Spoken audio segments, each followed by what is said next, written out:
ഇതിപ്പോ നമ്മൾ അങ്ങനെ ഒരു ആങ്കർ പ്രോഗ്രാം ഒന്നും അല്ല. ആ വർദ്ധനവിരാധയുടെ ആ കാലത്ത് എങ്ങനെയുണ്ടോ അന്നത്തെ ഓർമ്മകൾ അങ്ങനെ ഷെയർ ചെയ്യാന്നുള്ളതേ ഉള്ളൂ ഈ പർപ്പസ്. അപ്പൊ ഞങ്ങളുടെ ഈ കൂട്ടത്തിലുള്ള ഓരോരുത്തരെയും പരിചയപ്പെടുത്തേണ്ട കാര്യമില്ല. ഇതൊക്കെ സിനിമയിലുള്ള നിങ്ങൾക്ക് ഇപ്പൊ കണ്ടാൽ ചിലപ്പോൾ തിരിച്ചറിയാൻ ബുദ്ധിമുട്ടുള്ള ആളുകളായിരിക്കും. പക്ഷെ സിനിമ കാണുമ്പോൾ നിങ്ങൾക്ക് മനസ്സിലാവും ആരൊക്കെയാണ്. അപ്പൊ റോഷൻ കൂട്ടത്തിൽ സീനിയർ എന്നുള്ള നിലയ്ക്ക് ഞാന് റോഷൻ ബിജിലി, ഇതിൽ ആരോമൽ ശേഖർ, സുരേഷ് കുമിച്ചേട്ടന്റെ ചെറുപ്പം ചെയ്ത ആളാണ്. ഞാൻ ആര്യ, ഞാൻ തുമ്പോലാർച്ച ചെറുപ്പം. ഞാൻ വലുതായിട്ടുള്ള ക്യാരക്ടർ കാണിക്കുന്നില്ല. തുമ്പോലാർച്ചയായിട്ട് ഞാൻ കല്യാണം കഴിച്ചത് അല്ലേ? അല്ല, എന്റെ പേർ അങ്ങനെ. അത് പറയാൻ തന്നെ ഒരു കുഞ്ചൻ ഷോർട്ടാക്കിട്ട് കൂലി എന്ന് പറഞ്ഞാൽ മതി. എളുപ്പമുണ്ടാവും പറയാൻ.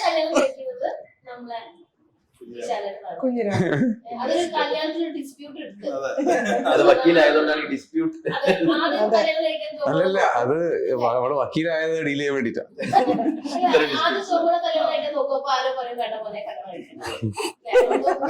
ആ കേസ് നീ എടുത്തിട്ടുണ്ടല്ലോ. തീരുമാനമായി ആരാണ് തുമ്പോലാർച്ച വലുതായിട്ട് പിന്നെ ആരെ കെട്ടിയത് ഇപ്പോഴും വടക്കുംപാട്ടിലില്ല. അതെ. അടുത്തത് എന്റെ പേര് അഭിജിത്ത്. ഞാൻ കൂട്ടത്തില് ഉണ്ടായിരുന്ന ഒരു ബാലതാരമാണ്. ഞങ്ങളുടെ പാട്ട് ഉണ്ണി ഗണപതി എന്നുള്ള സോങ് ശ്രദ്ധിച്ചാൽ നിങ്ങൾക്ക് മനസ്സിലാവും. അതിനകത്ത് ശിവനും പാർവതിയുടെയും ഒരു പ്രൊസഷൻ പോകുമ്പോ അതിനകത്ത് ശിവനാണ്. അതെ, സാക്ഷാൽ പരമശിവൻ. ഞാൻ വിശ, ഞാൻ കുഞ്ഞിരാമന്റെ ക്യാരക്ടറാണ് ചെയ്തിട്ടുള്ളത്. ഇപ്പൊ മാറി, ചെറുപ്പത്തിൽ ഇപ്പൊ വലിയ രാമനായിരുന്നു. അതെ അതെ, മറ്റൊരു ഗണപതിന്റെ ഒരു ഞാൻ ജോമോൾ, ഉണ്ണിയാർച്ചയുടെ ചെറുപ്പക്കാലം. നിർത്തിയോ? അങ്ങനല്ല, ഉണ്ണിയാർച്ചയുടെ ചെറുപ്പക്കാലം. എനിക്ക് അതിലേക്കാളും നമ്മൾ ഇത്രയും നേരം സംസാരിച്ച ആ സെറ്റിൽ നടന്ന കാര്യങ്ങളാണ് എനിക്ക് ഓർമ്മ വരുന്നത്. അത് പറഞ്ഞു തുടങ്ങിയപ്പോ ഞാൻ അങ്ങോട്ട് പോയി. എന്റെ പേര് ബിയോൺ. ഞാൻ എന്റെ ഫസ്റ്റ് പടമായിരുന്നു വടക്കം വീരഗാഥ. ഇതിൽ ഈ പറയുന്ന പോലെ കല്യാണവും ചെറുപ്പകാലങ്ങൾ കാണിക്കുന്ന ആൾക്കാരുടെ കൂട്ടത്തിൽ ഒരാളാണ്. ഇത് കഥാപാത്രം എന്ന് ചോദിച്ചു കഴിഞ്ഞാൽ എനിക്ക് വലിയ ധാരണയില്ല.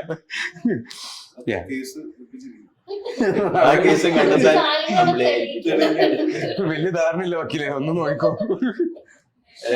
വിനീത് പറഞ്ഞ പോലെ വേണമെങ്കിൽ ഇപ്പോ അരിങ്ങോടരായിട്ട് ഞാനാണ് എന്ന് വേണമെങ്കിൽ പറയാം. അല്ല, അതാണ് അരിങ്ങോടൊരു കുട്ടിക്കാലം പടത്തിൽ കാണിക്കുന്നില്ല. അല്ല, അരിങ്ങോടൊരു ആ സമയത്തെ ഉണ്ടായിരുന്നു ഈ കൂട്ടത്തിൽ നിന്നൊക്കെ വേണമെങ്കിൽ നമുക്ക്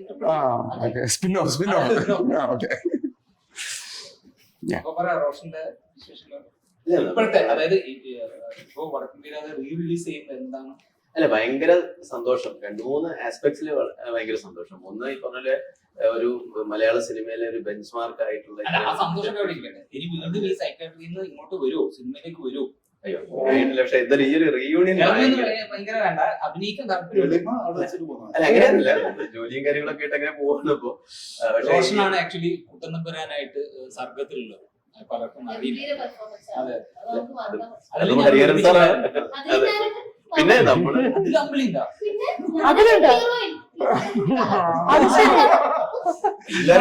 നമ്മൾ ആക്ച്വലി ആസ്ഥാന കുട്ടിക്കാലം അഭിനയിക്കുന്ന ആസ്ഥാന കുട്ടിക്കാല കലാകാരൻ.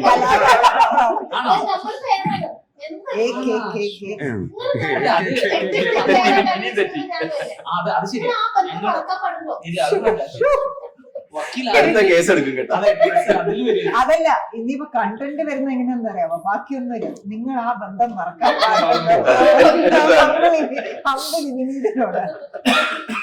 ഞാനാണ് ഒരുപാട് സിനിമകള്. പിന്നെ അമ്പിളി പറയുന്ന ഒരു പ്രധാനപ്പെട്ട കാര്യം വെച്ചാൽ ആ കാലത്ത് പടം ഹിറ്റാണെങ്കിൽ അമ്പിളി കാണുന്നു. വടക്കൻ വീരാതെ ഹിറ്റ് ആവാൻ വേണ്ടിട്ട് അമ്പിളിനെ ലാസ്റ്റ് അമ്പിളിയുടെ വാദം. അതൊക്കെ ഒരു സീക്രട്ട് ആയിരുന്നു, ട്രേഡ് സീക്രട്ട് ആയിരുന്നു.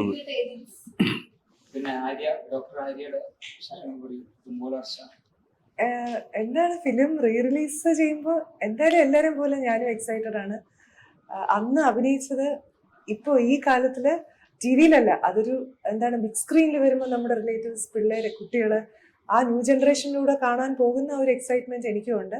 അതിനേക്കാളും ഈ നൊസ്റ്റാൾജിക്ക് വേണ്ടിയിട്ടാണ് സത്യം പറഞ്ഞാൽ ഇന്നും ഒത്തുകൂടിയത്. ഇവരെല്ലാം പലരെയും ഞാൻ 36 വർഷങ്ങൾക്ക് ശേഷമാണ് കാണുന്നത്. പക്ഷെ പിന്നീടൊക്കെ അതിന് ശേഷമാണ് ഇപ്പോഴാണ് കാണുന്നത്. ഇടയ്ക്ക് കോണ്ടാക്ട്സ് കൊണ്ട് വല്ലപ്പോഴും വിളിക്കും എന്നതിലുപരി, പക്ഷെ കണ്ടപ്പോ ആ ഇത്രയും നാളത്തെ ഗ്യാപ്പോ കാര്യങ്ങളോ ഒന്നും എനിക്ക് തോന്നിയില്ല. വന്നപ്പോ തന്നെ അന്ന് കണ്ട ആ ഒരു സ്നേഹവും ബോണ്ടിങ്ങും എല്ലാം നമ്മൾ തമ്മിൽ ഇപ്പോഴും ഉണ്ടെന്ന്. പ്രായത്തിലേക്ക് താഴ്ന്നു.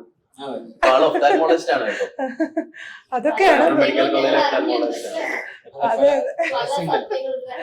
പല രഹസ്യങ്ങളും അടുത്ത gap. തുറന്നു പറഞ്ഞല്ല, ഞാൻ പിന്നെ മെല്ലെ ആവാലോന്ന് വിചാരിച്ചിട്ടാണ്. സമയമില്ലേ? അല്ല പറഞ്ഞ ഓരോ തുറന്നു പറച്ചിലുള്ള 36 കൊല്ലങ്ങൾക്ക് ശേഷം. നിനക്ക് എത്ര കേസ് കിട്ടി ഇത്തവണ വന്നിട്ട്? ഇന്നലെ വിളിച്ചിട്ട് എന്നോട് പറഞ്ഞതെന്ന് വെച്ചാൽ നാളെ എനിക്കൊരു കേസ് ഉണ്ട്, നമ്മുടെ കേസൊക്കെ ഉറപ്പാണ് തോക്കുന്നത്.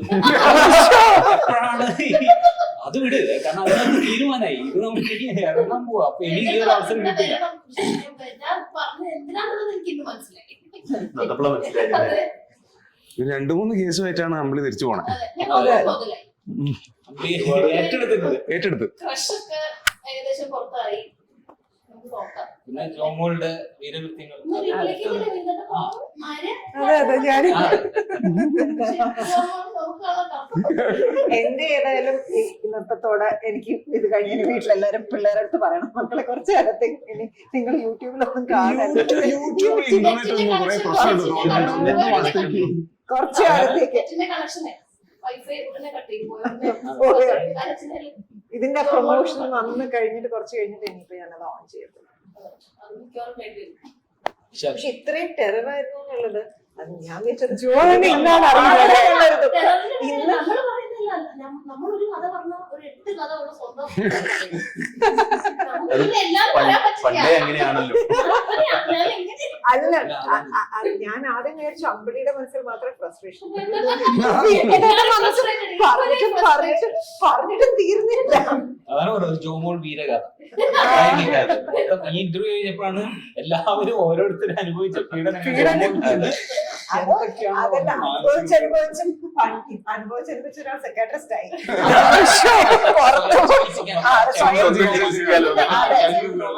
മാറ്റാം.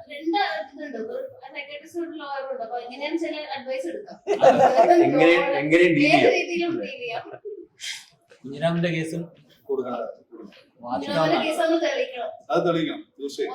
അതെന്തായിരുന്നു, നീ കല്യാണം കഴിക്കാൻ ആരെയായിരുന്നു ആഗ്രഹിച്ചത്? അതെ റെഡി ആയിട്ട് വന്നപ്പോ മാറ്റി കളഞ്ഞതല്ലേ? ഔട്ട് ഓഫ് ദ കോർട്ട് കൂടിയാണ്. ഇവൻ ഉണ്ണിയാർച്ചനെ ഒരിക്കലും ബിരിയാണി ചെമ്പ് മുമ്പിൽ വെച്ചൊരു വരവുണ്ട് എന്നെ. അന്ന് ഞാൻ അല്ലാന്ന് പറഞ്ഞപ്പോ പറഞ്ഞു കൊടുത്തതാ. എന്നെ ഷോട്ട് വെക്കുമ്പോ ഇവനോട് പറഞ്ഞത് മോനെ ബിരിയാണി. ശരിക്കും പിന്നെ ഇല്ല അപ്പൊ കറക്റ്റ് കിട്ടി. അല്ലെങ്കിൽ അത് കുട്ടികളെ പക്ഷെ അഭിനയിപ്പിക്കാൻ ക്ലാസിക് എക്സ്പ്രഷൻ ആണ് അതിങ്ങനെ വന്നു നിന്നും. ഇല്ലെങ്കിൽ നിനക്ക് പല ഐഡിയ ഉണ്ട് എങ്ങനെയാണ് ഒരു കുട്ടീന്ന് ഇങ്ങനെ ഒരു എക്സ്പ്രഷൻ, നീ കല്യാണം കഴിച്ച് ആഗ്രഹിച്ച് അങ്ങനെയൊക്കെ പറഞ്ഞു കൊടുക്കാൻ കിട്ടുമോ? രണ്ട് ഡയലോഗ് ബിരിയാണി ഇല്ല, ബിരിയാണി ഇതാ വന്നു അതേ പോയി. പോയി എന്ന് പറഞ്ഞപ്പോ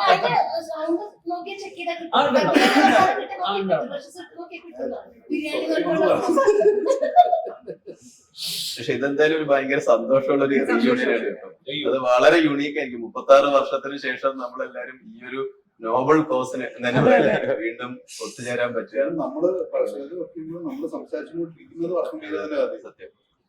പക്ഷെ ഇങ്ങനെ ഒരു ഭാഗ്യം അത്ര പേർക്ക് കിട്ടുമെന്ന് എനിക്ക് തോന്നുന്നില്ല അല്ലെ? അന്നത്തെ ചൈൽഡ് ആർട്ടിസ്റ്റ് ഒന്നും ഇങ്ങനെ ഒരു ഭാഗ്യം. അതെ അതെ അതെ. ഇപ്പൊ ഇങ്ങനത്തെ ഒരു ടെക്നോളജിയും അല്ലെ ഈ പറഞ്ഞ റീമാസ്റ്റർ ചെയ്യാനുള്ള ഒരു പോസിബിലിറ്റിയും കാര്യങ്ങളും എന്ന് ഇതേപോലത്തെ ഇനിയും നമുക്ക് കുറെ ക്ലാസിക് പടങ്ങൾ ശരിക്കും ഇങ്ങനെ റിലീസ് ചെയ്യാനുള്ള പോസിബിലിറ്റി അടുത്ത് തന്നെ ഞാൻ പറഞ്ഞിരുന്നു. അദ്വൈതൊക്കെ ശരിക്കും ഗംഭീര പാട്ടുകളുള്ള തിയേറ്റർ എക്സ്പീരിയൻസ്. കാരണം ഇന്നത്തെ ജനറേഷൻ ചിലപ്പോ അവർക്ക് ഇനിയൊരു പോസിബിലിറ്റി ഇല്ലല്ലോ ഇത് തിയേറ്ററിൽ കാണാൻ. ഒന്നാമത് പഴയ രീതിക്കുള്ള റൈറ്റിംഗ് സ്റ്റൈലോ കാര്യങ്ങളോ ഡയലോഗ് പ്രസന്റേഷനോ ഒന്നും അല്ല ഇപ്പോൾ ഉള്ളത്. അപ്പം അതൊരു എസ്പെഷ്യലി വടക്കൻ വീരാതയ്ക്ക് അതിന് ഒരു ടൈം ബൗണ്ടഡ് അല്ലല്ലോ. അല്ല അതായത് ആ പീരിയഡ് ഫിലിമാണ്. അത് ക്ലാസിക് ആയിട്ട് ഏത് കാലത്തും അതിനൊരു അഭിനയം വക്കീൽ പറ എല്ലാ സിനിമയും റിലീസ് തുടങ്ങി കഴിഞ്ഞാൽ റിലീസ് ഉണ്ടാവും. ഇവിടെ തുടങ്ങി ഫെബ്രുവരി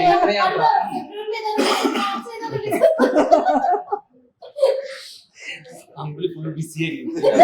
അതെ അതെ സർക്കാർ മാറ്റാൻ ഇത് പക്ഷേ ഭയങ്കര എന്താ പറയുക, ഇത്രയും മാസ്റ്റേഴ്സ് ഒന്നിച്ച് അതെ, അതെ.